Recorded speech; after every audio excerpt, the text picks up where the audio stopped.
Beats on the track.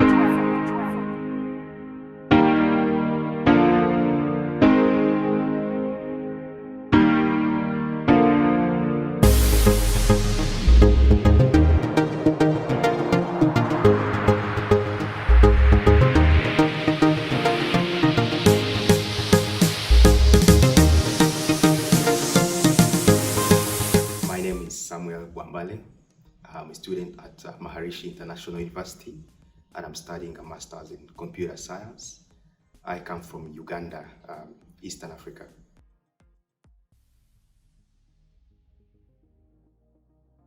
I identify myself as Black of African origin because I come from Uganda, Africa, and basically Black. And yeah, that's my racial identification.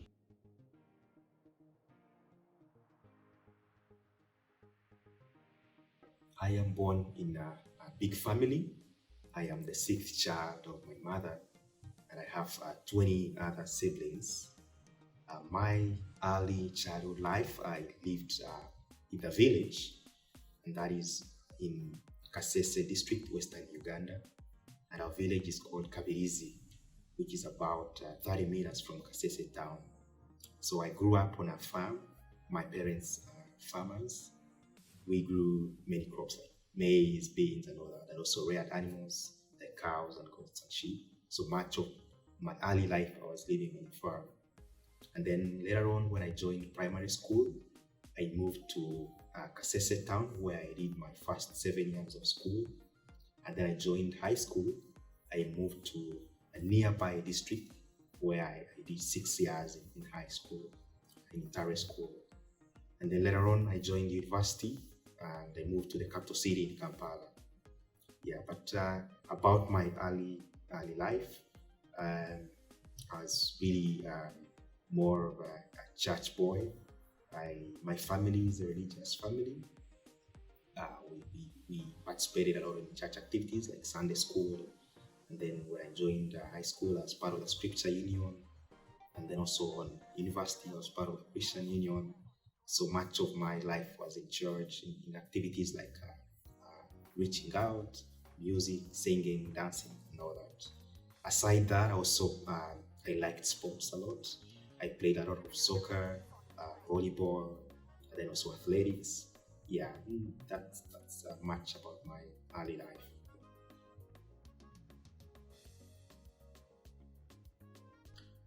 To be honest, in Uganda, we really haven't had that kind of racial distinction.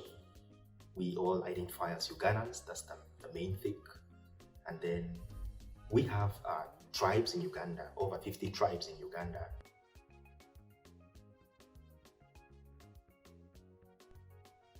There is not so much of that racial segregation or distinction between Black, between white, Asian, Hispanic, and all that. So mainly we identify as Ugandans, and that unites us.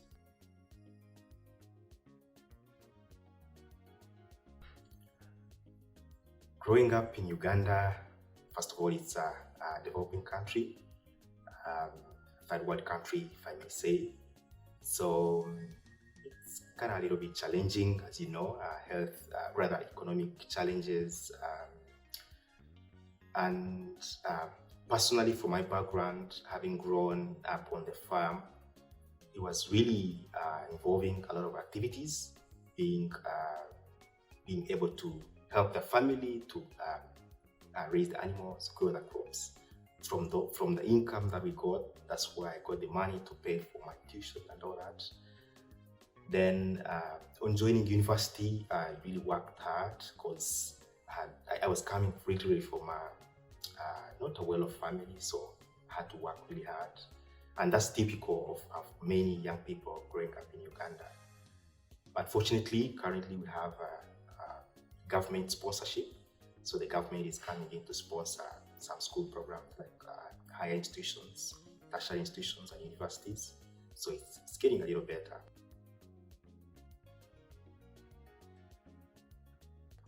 but still we still have challenges in Uganda, having early marriages for young girls, then having a high death rate for the mothers giving birth. So those are some of the challenges people will go through, and young people go through especially.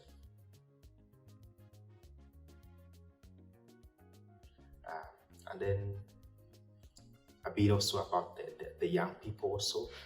Our culture is getting into adapting to the modern life. So there will be challenges with having issues with family, having issues with peer pressure and all that, trying to imitate what we see, for example, in movies and all that, and then that can cause issues with your family. So it can be a little bit challenging. But on my side, many of the challenges were more in school, trying to be productive in school as well as being productive at home.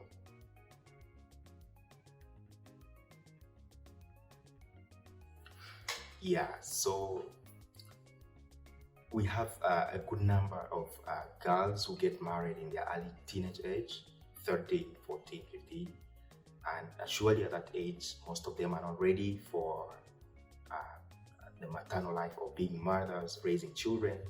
And also it can come with complications, for example, delivery and all that. And many times it has led to deaths for mothers giving birth. And not only that, but also our health system is not there yet. It's improving, but we still have challenges. We still have hospitals that are not well equipped. And then also we have challenges, for example, doctors not well paid, and then medical workers not well paid. So probably the mothers or the young people giving birth may not have the best care that they will need.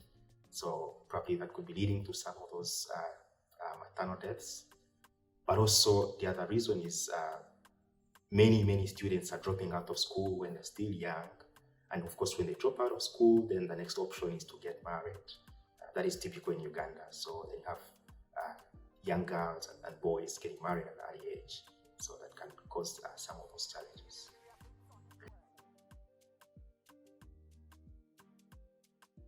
Literally, they have nothing else to do when you come out of school.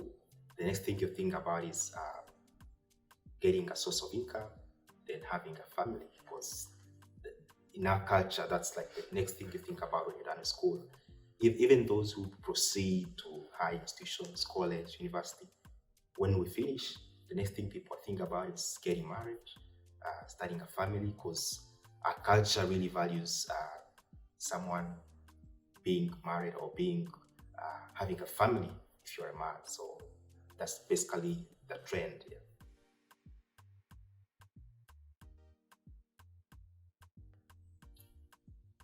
As a man in Uganda, one of the main expectations is to support your family, provide for your family, protect your family, have them get the basic needs, that is shelter, healthcare, food, and then clothing.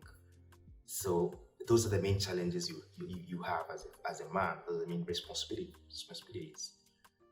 And of course now it has now changed, and now you also have to make sure you get them to school, and not just any school, but good schools to have quality education.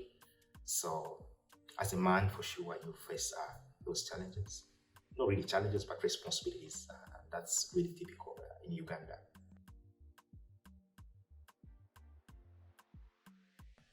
The way our setting is, our culture is we have people we look up to. We have parents, we have relatives who are always there to give you advice to guide you. And I think this space or this opportunity to really have that mentorship, that preparation,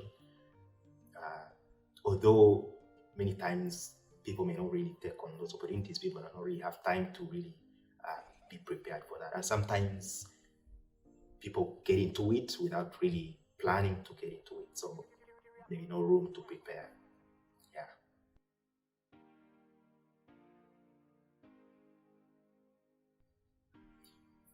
Of course, I kind of expected it because I knew I was coming to a new culture, I knew I was coming to a new country, and ideally, here in the United States, we have racial identifications or racial where you belong, you know.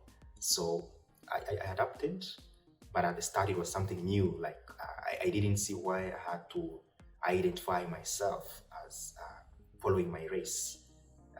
I didn't really understand why, but I think that's generally the way the system here is, and that's fine. It's not a problem.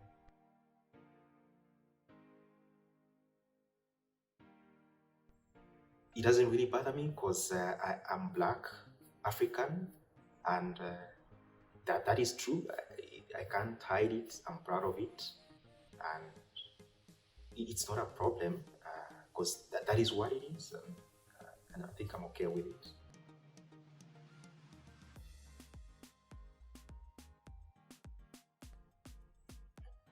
I guess we don't really emphasize Black or anything because majority of us are Black. Yeah, we do have communities of Asians, of Europeans, Americans from other countries settled in Uganda, but the majority of us are Black. So we don't really emphasize being Black or white or that because all of us, mostly, I mean, most of us are Black, so that's like literally it. Yeah.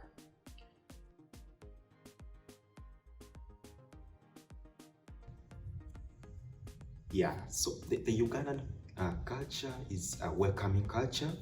We are very welcoming. If you didn't know, Uganda hosts the biggest number of refugees in the whole world. And we have also many communities of people who are settling in Uganda. It's very welcoming. Therefore, it's not an issue having other people amidst us. We really appreciate visitors. We like to have guests. We like to have people visiting us. Even in our families, we like to have people coming and visit us. So that's a culture we're really welcoming. So it doesn't. We are really blended so well with them. I'm sure if you met any foreigner in Uganda, they'll tell you they're really comfortable, they feel at home, because that's who we are. We are welcoming.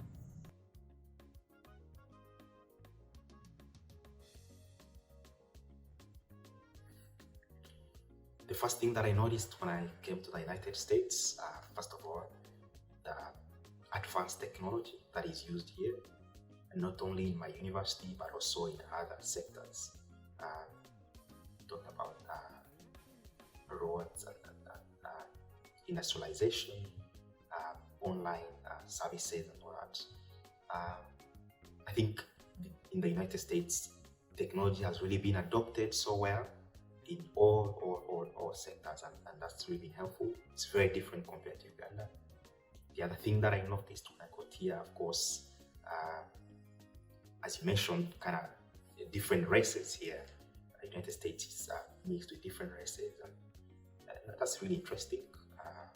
I'd not been to a place where, like, had so many different sects, and that's really interesting. Then also in the United States, as you well know, it's a country that has embraced, I would say the freedom. People are free to identify the way they want. Yes, there's the freedom to express themselves, be it gender or religious affiliation, and all that. And I think that's really great. It makes the United States stand out. People exercising their rights. Yeah.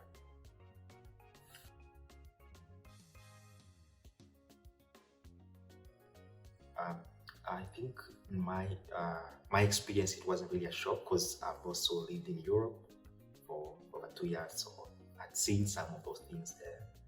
And I think here it's more pronounced. Like, yeah, it was really a shock, and I appreciate the fact that the government or the culture here lets people express themselves the way they want. So that's great. some of the things are not common in a country, but I think it's great that people are free to identify the way they feel.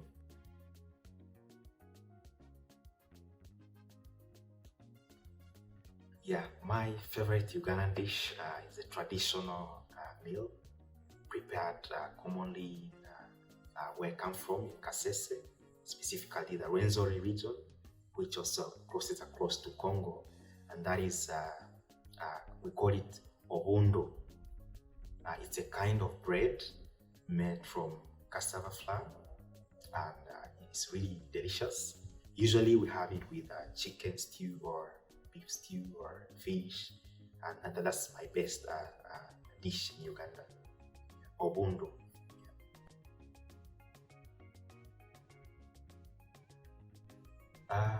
The other one that I like so much is called the Luambo. It's prepared, it's a common food in the central region of Uganda by the Baganda tribe, and it's a stew prepared in banana leaves. It's really nice.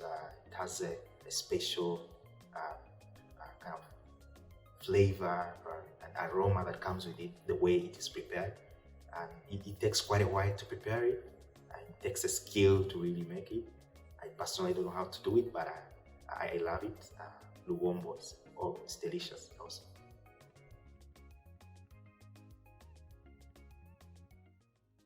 So typically in Uganda, you will have 3 meals: breakfast, lunch, and then dinner. So breakfast, we have it before you go to work or before you start your activities. That is around probably 8 a.m. for those people who work. But when I grew up on the farm, we had our breakfast quite late, like 10 a.m. because we had to do some activities early in the morning, feed the animals or do some of the chores and then have breakfast. And that can be something like usually like a British breakfast, tea and some bread, something like that. And then the lunch is usually not so heavy, it's also light. That comes around 1 p.m. or midday, depending on the family. And then for people who work like in the villages, lunch will be late after they're done the work in the gardens, will be like 3 p.m. or 4 p.m. And usually, usual rice or something like that.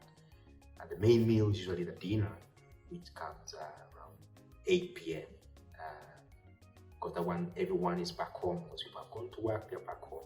Everyone together as a family, then you have dinner together. And the one in my culture, dinner we have obundo, which is that cassava bread. That one has to be there for dinner. And some other families will have some other kind of foods. So typically those are a number of other meals that we have in Uganda. But occasionally people have some snacks, fruits. People who live in the villages, they will have like fruits all over the place. They will just go and pick them. Those people who live in the city center, probably will have like some snacks in between there. Yeah.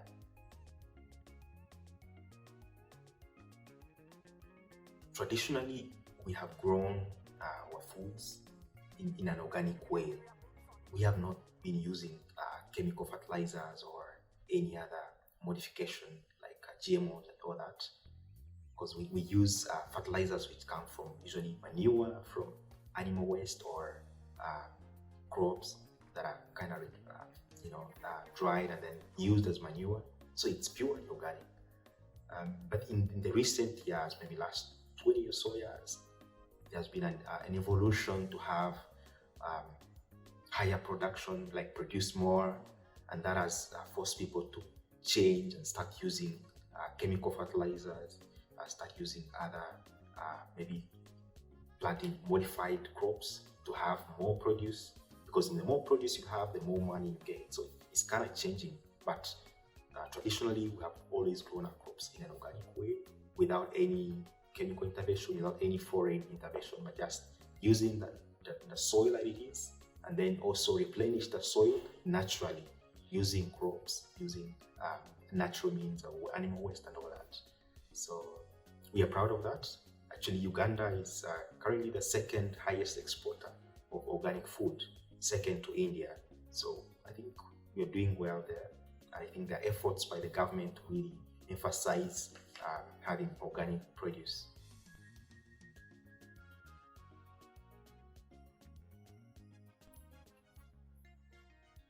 I have been in America for 1 year, and this pandemic came in when I was already here.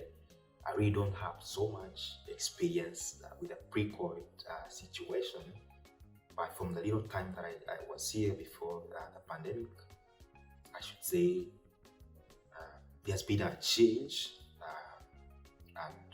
and it's been a global challenge. It's not something that America is battling with alone, but it's been a challenge that many governments in that space that didn't plan for. I'm sure probably they would have done better in one way or another, but I think that they're trying to manage the situation, and they're really putting efforts to educate the public, the population, how to keep safe, how to keep their families safe, how to keep the people around them safe. So I should say it is still a challenge to the government, and they're trying to manage it. But now I think the biggest responsibility is on the people, not really the government. So, but for sure, the pandemic has disrupted many things. We are now working remotely. School is now online, and many things have changed. So,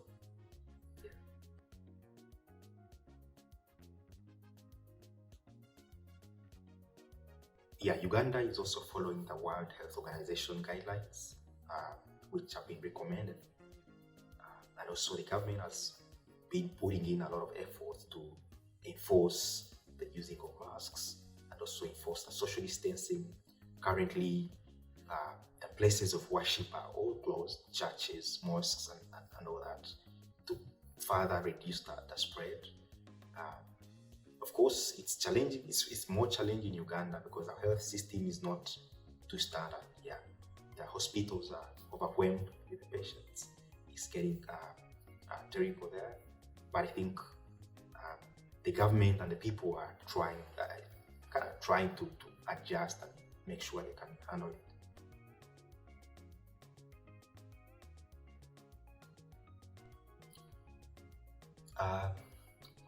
I would say my inspiration has been living a life that adds value to other people, and that includes people that are close to me and those that are not close to me. Much of my thoughts or about my life is how do I leave this world a better place than I found it, and that has motivated me to think about the environment, think about the people that I interact with. I always want to make sure that when I meet someone, I leave them better than I found them. It could be a word of encouragement, it could be some financial help, it could be any way of support that makes them better. And that is my motivation in life. Every time I wake up, I always think of how do I make someone better? How do I make my work better? How do I make my job better? How do I make the project I'm working on better? And that really inspires me every day. Yeah.